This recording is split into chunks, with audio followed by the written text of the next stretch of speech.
We Let me hit some things real quick. I'm glad everybody's here tonight. Welcome to the Frank Show, man, starring Frank Weed. Um, just want to give a couple shout outs real quick before we get started. Shout out to my man Trey Hearn Crew. Um, Last week, uh, the St. Paul City Council um, made a historic move in St. Paul, Minnesota, when they passed the St. Paul Recovery Act Reparations Commission. And that commission is designed um, to recommend not only economic and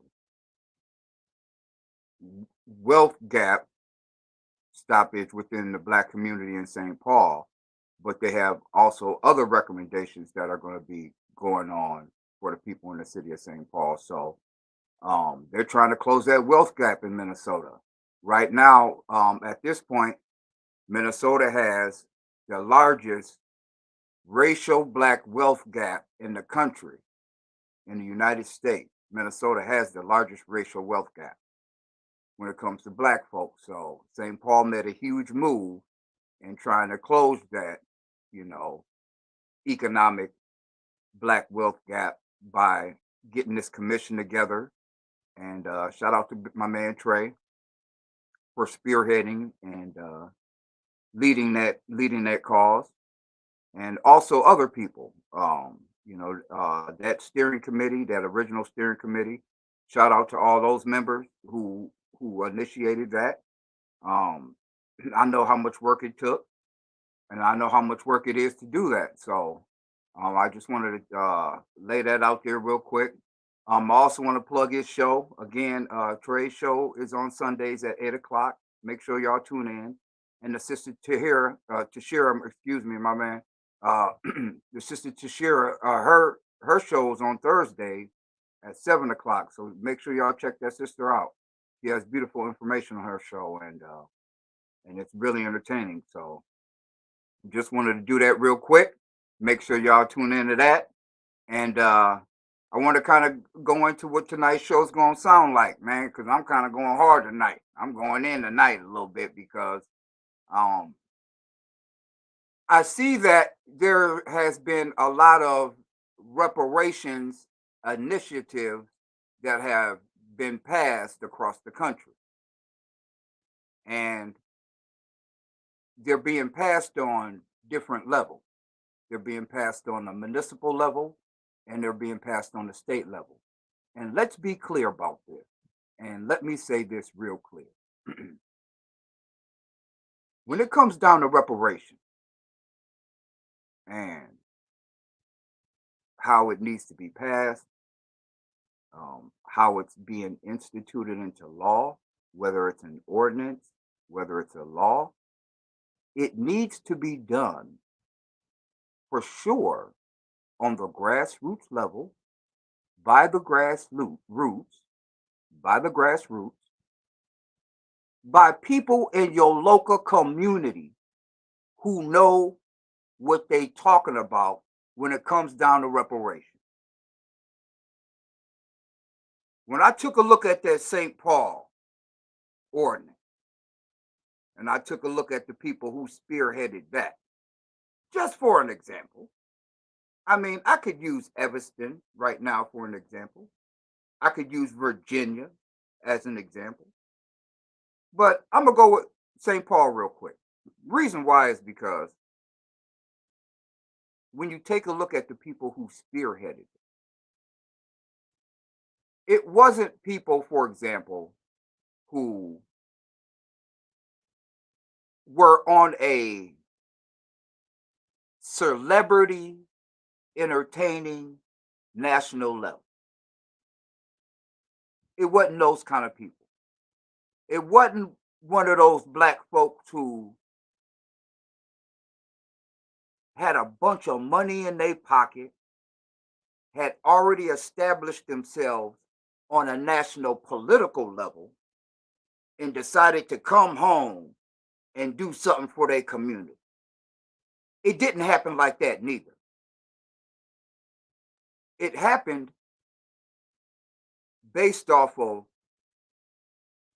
community activists who had been working in their local and citywide community on a multiple decade level. They had been working in that field on a multiple decade level, and they decided to bring an ordinance to their local community based off of what the grassroots wanted and based off the data they got from the grassroots. In other words, it wasn't no superstars coming down saying, oh, here y'all go. It was some black folk who said, this is what we need. And I encourage all my black folk in every major city that has a predominant amount of black folk. Let me say that again. In every major city that has a predominant amount of black folk. See, we're not going to get this done in every city across this country because we don't have black folk in every city predominantly across this country.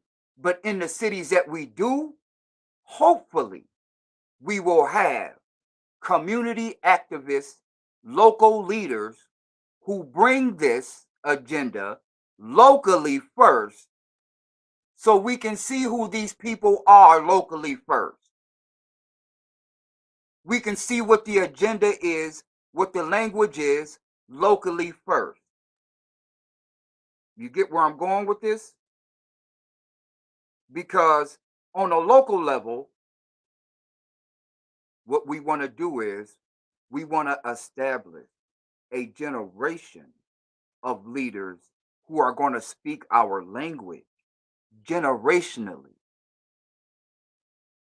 See, this reparations thing is not a fad. It can't go away. When you set up ordinance and laws, that's going to be established. That's institutionalized. So the language that you put in these laws, in these ordinances, you have to know that it is built in specifically for your lineage.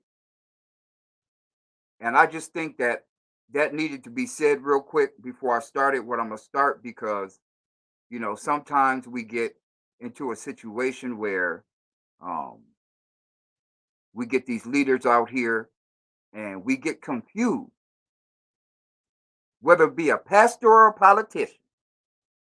We get confused and they start spitting this genre to us, this language, and we need to be able to understand this stuff on a basic level where when these ordinances and these laws get passed, when it comes down to quote unquote reparation, man, that stuff has to be specifically linearized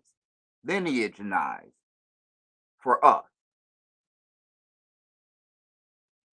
And we have to have leaders who we know are looking out for our specific interests and are doing their job to get what we ask for on a grassroots level, whether it be direct cash payments, direct housing grant, direct land acquisition, whatever it might be. We need to have that direct language in these ordinances and in these laws in order for us to be successful generationally. Or we didn't get the job done. We didn't do it right. It's not going to be right for the next generation. So we got to be smart about that. Let me lay into tonight's conversation. Tonight's conversation is about reparations, where it starts, and why it starts there. Where it starts and why it starts there. Like I said, there's a bunch of initiatives when it comes down to reparations going on nationwide. And I chose St. Paul as an example, not only because of some of the leadership language I've seen in the ordinance, but some of why it needed to be started on a city level and why direct cash payments on a city level are highly important first. Not no initiative crap that I've been hearing in Evanston and other places. I think St. Paul has some of that stuff going on too, but they've got this reparations commission. So, but yeah, not necessarily that, because that is a different conversation. See, let's talk about it, and let me break this down real quick before I get into it. Let's talk about it real quick. See, the word discrimination, see, that can be built into an initiative based off of the term discrimination and how people can be discriminatory. But let's be clear about this. And like I said, language is a excellent tool. You can discriminate basically on anything. Black folks discriminate all the time. We have to discriminate because we are economically deprived. So in certain areas, we discriminate because economically that works for us. Now, with the dominant society, and what I mean by dominant society, I'm talking about predominantly there are white people in this country. So I have to go there with it. Within the dominant society, when it comes down to discrimination, it's a little bit of a different value system. They can discriminate based off of value. That means they discriminate because they want to, not necessarily because they are economically deprived as a group, but because they have areas where they can discriminate and it works for them. And if you can understand what I'm talking about, you see the difference in what I'm saying in culture. Black folks have to discriminate based off of economic disparities. White folks discriminate because they have economic value. That leads me into the conversation tonight. And I'm going to go right to it. Basically,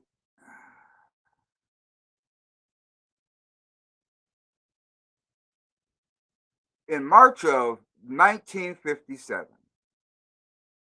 Minnesota Highway Commissioner Lloyd Zimmerman wrote to Governor Oral Freeman to tell him about an issue that emerged as property acquisitions was beginning in St. Paul for the Interstate 94, which was a couple of years ahead of the 35W project. What I'm talking about basically is in 1957,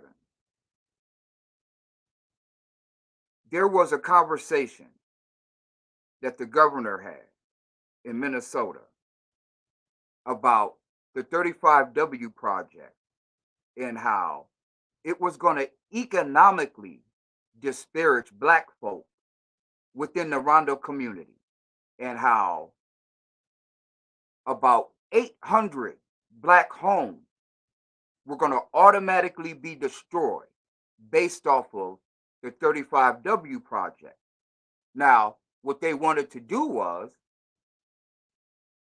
they wanted to place those Black folks and give them an opportunity to have another economic base, which means they would own another property in the city of St. Paul. And the Black folk at that time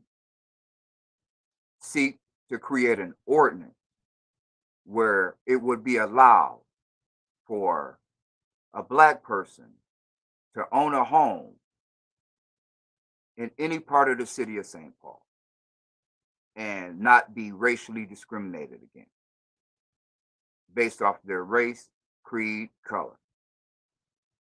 This is in 1957.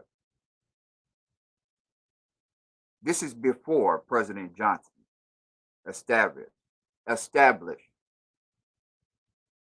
the civil rights law. So at this time, black people in the city of St. Paul already had an economic base they had built on their own within their own community. And it was getting ready to be destroyed by the city of St. Paul based off of ordinances created by the city that the governor was going to allow. And a letter was wrote to the governor to see if he could stop it.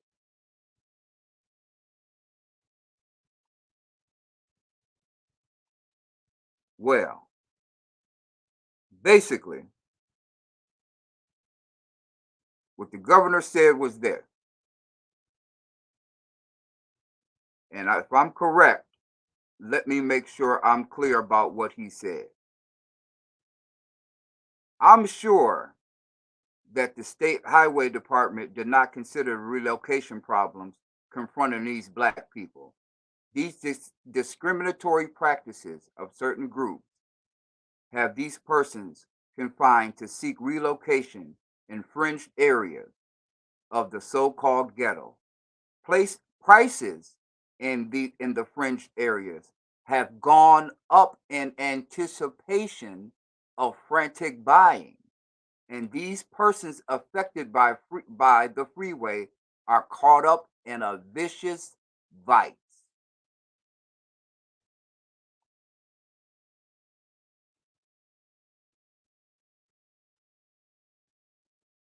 You know, home ownership is one of the most important starts of generational economic wealth in a family. Home ownership is one of the most essential starts to economic wealth. And as black folk,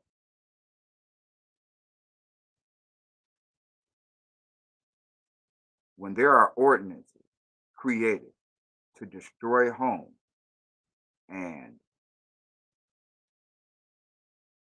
we are caught up in a vicious cycle where around us we are looking for property, but all of a sudden it's being bought up by corporations and other groups of people who economically not only see value in that property that's being bought up around us, but also see that it's shutting out a community and a lineage group that has benefited from this area. And they know that the more they buy up, the less going to be for us. So what is that going to do to us?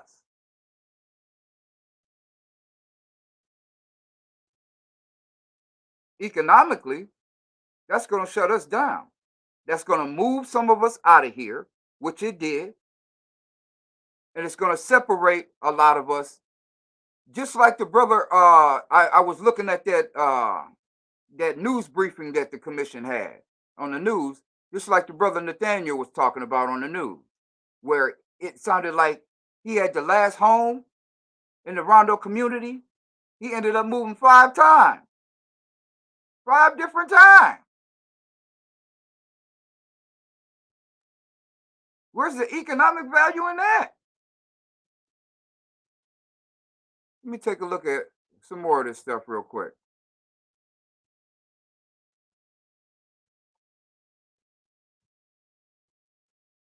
I'm quoting this from, and this was published by Jessica Carter on December 11th, 2020, open occupancy and the racial problem. This was the problem within the Twin Cities when the 35W project was being put in. I said the Twin Cities because this includes Minneapolis. Remember, a lot of those black homes in the city of Minneapolis were also destroyed when it comes down to that 35W project. And I really want to see the city of Minneapolis really touch base with its racial wealth gap. The city of Minneapolis really needs to touch base, and it really needs to get a hold of why it's in such a disarray. And it's because of that economic black racial wealth gap. And I really think and I hope that they really get that together in the city of Minneapolis, the same way they're trying to in St. Paul. But let me get back to it. Yeah, this 35W project, let's take a look at it here. And it's not like it is unknown outside the black community. This issue was uncovered exclusively by the Star Tribune in an article from September 1958.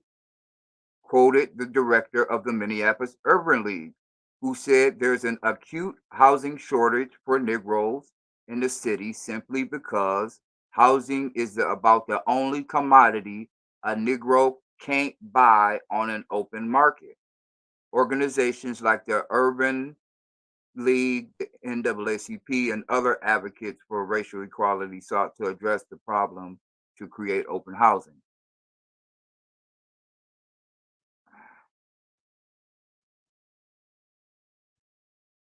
What they tried to do between 1957 and 1960 in the Twin Cities was create an open market where black folks who were going to be disparaged by the highway construction, what they were trying to do is they were trying to create an open market where black folk had an opportunity to buy a house without any restriction within the Twin Cities community, anywhere in the Twin Cities community. See, in the Twin Cities, you got local areas that people don't talk about. You got the east side of St. Paul. You got the south side of St. Paul. You got North Minneapolis. You got the Golden Valley area. You got South Minneapolis. You got Uptown. See, in these local areas, what they don't talk about is the racial disparity in these local areas.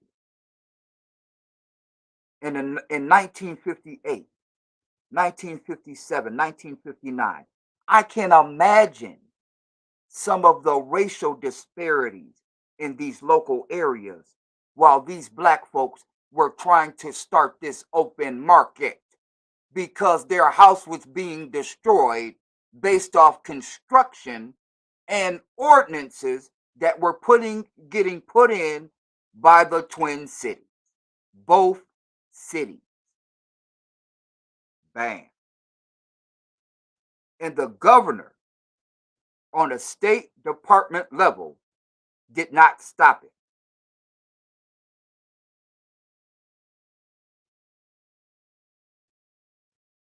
When I'm talking about reparations, I'm talking about exactly what Brother Nathaniel was talking about. I'm talking about reparations when it comes down to compensation, restitution, rehabilitation, satisfaction, and the guarantee of non-repetition. See, as black folk, we can't go back to nothing like this. We can't go back to where we are right now.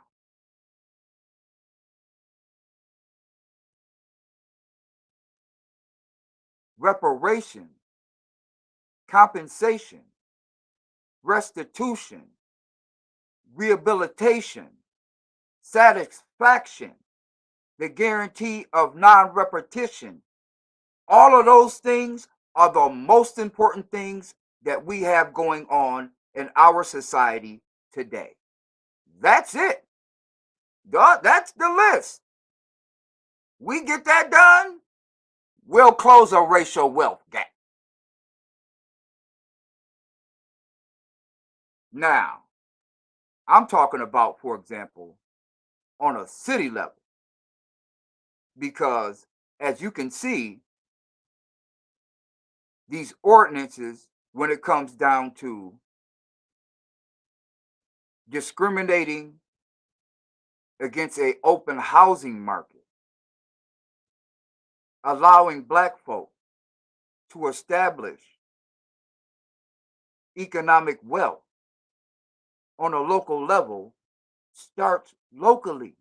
It starts locally, and I just showed it to you right here based off of a letter that was sent to the governor by a city official, a commissioner, who was basically saying, look, boss, these black folk gonna be disparaged. Where are we gonna put them? Can we get an ordinance going to place them somewhere, or at least give them an open market to buy, just like everybody else does? And the city said, nah, we ain't gonna create no ordinance for them.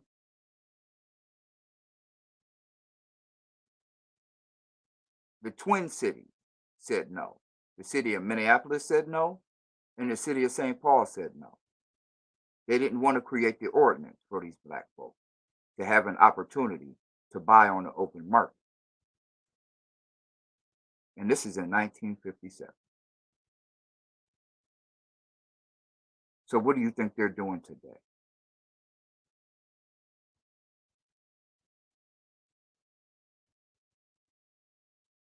The one thing I want us to do, and the greatest thing we can do, is listen to professors, read books. You can watch videos on YouTube, but we really need to understand locally where our history is, so we can have an opportunity to change our history locally first. When you start locally, what it does is it establishes a lexicon within your community, and people know and are put on notice that your lineage is looking for the economic base it needs to survive. And I think we need to do that first before we start doing that on a state level, because we were economically disparate on a municipal level first.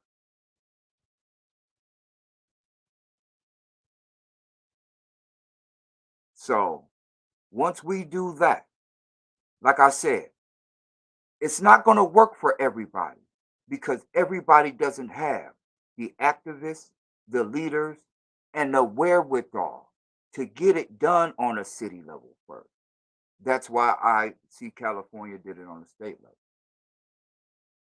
But I think in those cities where there's predominantly black folk who know what they're talking about and know what they're doing and know how to get it done the right way, it would be instrumental for your city to get it done on a city level first, so you can see for yourself the group of black folk who are trying to get it done when it comes to a state level thing. You don't want it to get to a state level and all of a sudden you're trying to switch up your language. You want to have that language already in place, because what's the name did it in the city, and y'all getting checks already from them. I just want to thank Trey. Good looking out, my brother. Appreciate you, my brother. Um, check his show out, 8 o'clock Sunday nights. This is the great sister Tashira. Check her out Thursday nights, 7 p.m. And y'all know about me, Frank Weed, baby, all day long, man. Frank Night. Y'all can catch me Tuesday nights at 8:30. And I think I'm gonna go ahead and wrap this show up by basically saying, um, let's see how these reparations initiatives move along this year. I'm gonna touch base back on this show because this show kind of um, I really wanted to establish a few things on a grassroots level. So I'm gonna check back on this show in particular uh, within this next year to kind of see exactly how everybody's moved along within the reparational movement. And I want to take a look at some of these up and new coming people who are going to be talking about reparations. Because again, this thing is a nationwide thing and it's the most important issue in Black folk of our generation. So I want to see us get it done well. And I'll holla at y'all. Peace out. One.